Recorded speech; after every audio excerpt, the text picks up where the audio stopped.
Bonnie, Southgate, hEDS Rehab. Today I'm going to use a technique that I use for my clients for strengthening fingers. So I'm using kinesio tape, and I'm just going to round the edges quickly.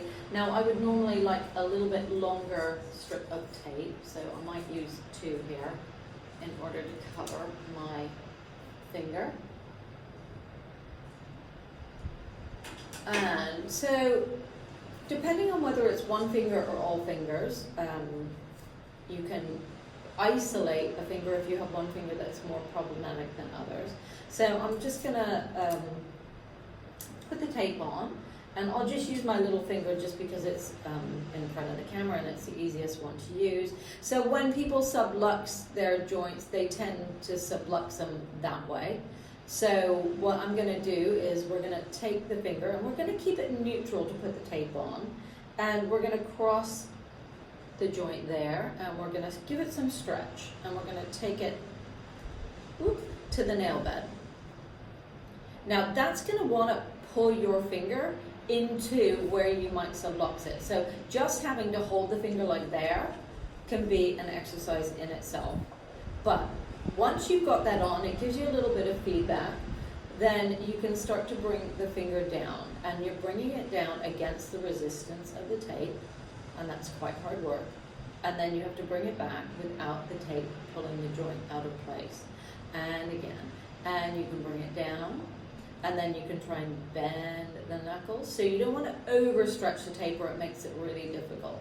And then you're going to release, and then you're going to bring it back up, and you're going to bring it down. So really the tape is there to give you a bit of proprioception around the joint and a teeny bit of resistance, which we don't have when we're really hypermobile.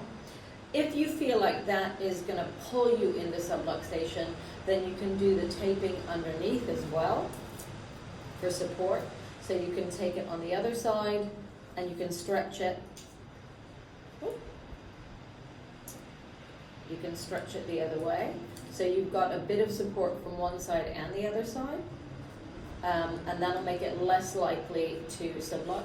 And you can bring it down. So you want to try and bring it down from this knuckle. You can bring the wrist down. What I want you to be really careful of, and what is a really big cheat, and I see all the time, is that the wrist does that. So if you're doing finger exercises like that, you will not be strengthening your fingers. Your finger muscles are here.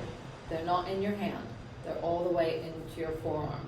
So all of your hand exercises that you do, if you're holding a ball, if you've been given squeezy exercises, if your wrist is there, you are still at length. You are not going to stabilize your fingers. So that's a big one to think about. So you can be with your hand on a table and you can be bringing it up, but really it would be better if you're here and you're bringing the hand that way. And down. So that's a really simple exercise for strengthening the fingers. It works for thumbs as well. It's Bonnie Southgate, hEDS Rehab.